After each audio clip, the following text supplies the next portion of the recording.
Imagine you were bored in quarantine, so you started your own cooking YouTube channel with your parents. A mere 12 months later, not only does it have 400,000 subscribers, you're pulling in $50,000 a month in revenue. Not a bad family business. Let's meet Randy, the creator behind Made with Lau, a cooking channel hosted by his dad, who spent 50 years cooking in Chinese restaurants. Randy, thanks so much for joining. My first question is a crucial one. What is it like running a channel with your parents? It's definitely interesting because I spent a lot of my adolescence trying to be independent. Now that I'm older, I think I just appreciate getting to spend the time with them. So it's like 99% a positive experience. I think just getting to connect with them and bond with them over this experience has been really special for us. And they've worked so hard their lives, so this is kind of a chance to just celebrate them and their legacies and just to give them recognition for the awesome people that they are. I love that.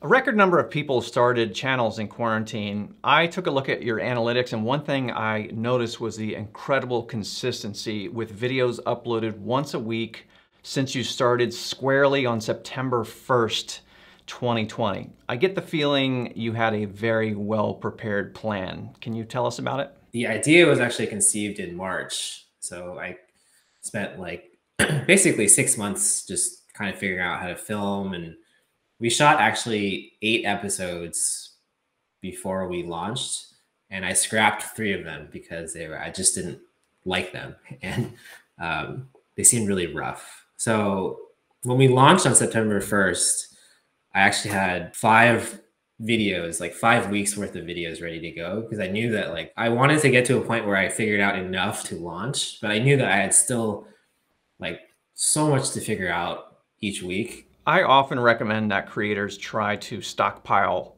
videos ahead of uploading, because it gives you a sense of comfort knowing that you have videos and you're not racing on this hamster wheel trying to make content the week before you upload it.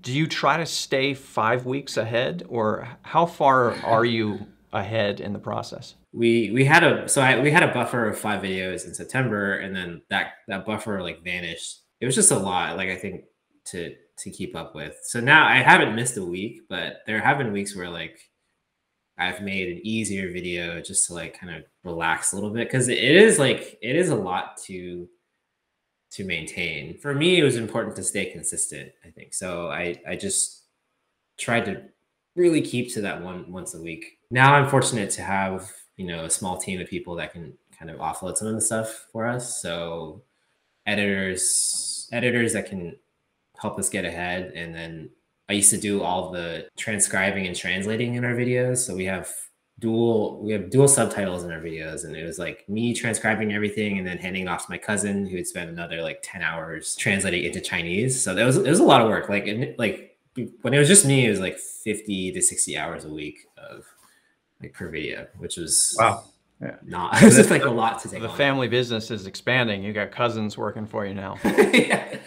According to analytics, views didn't seem to take off for a while. In fact, I counted 25 videos or so before everything really took off. What kept you motivated during that time?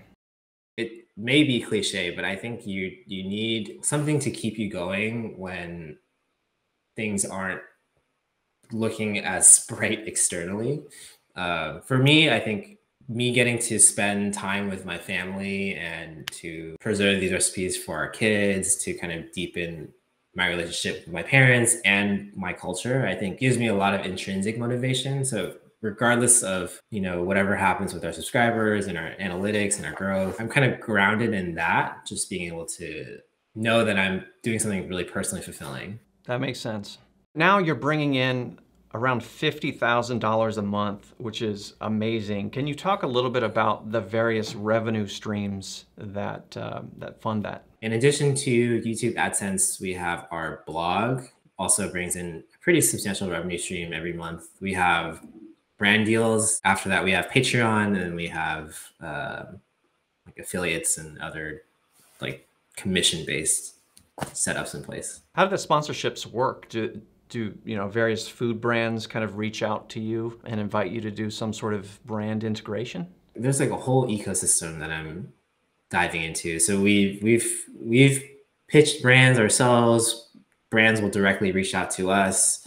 A ton of agencies out there that represent a bunch of brands and a bunch of creators, and they just kind of connect the two. So I've gotten a lot of brand deals that way. It also kind of helps to network with other creators who are getting brand deals, because we share contacts all the time, and like what did you get paid for that deal? Like, it's just a lot of like networking that and community building that helps accelerate that aspect of it, if that's where you want to head into. I've talked to other creators as a part of this series, but most of them have existing businesses that they use their YouTube channel to promote. You didn't have an existing business before this, but what do you think is the potential for a business to start a YouTube channel? The potential is huge on YouTube, because I think if you can get to a point where kind of the scale that a platform like YouTube brings, there's so much like mind-blowing reach that you can have. I think if you can devote the time to create compelling content, it's definitely, there's a ton of potential there, which I've seen this past year. What would be your one piece of advice for a business owner, a small business owner getting involved with YouTube? Is it to really come up with that well thought out plan and content strategy like you did, or what would it be? It's definitely worth the investment, I think, if you're able to devote like enough time and resources to it. And I think if you can let your story shine in a way that people connect with, I think there's definitely a lot of value in that. And I think everyone has a story to tell. So I think it's definitely worth looking into, at least if you're a small business thinking about starting YouTube. What's one video that people should watch first if they're new to your channel? I think the most like drool-worthy video is our Cantonese chow mein video. It's also our most popular video, probably for that reason. There's also a much easier one, which is our congee video, which is very like, it just reminds me of my childhood and just being like surrounded by a lot of warmth.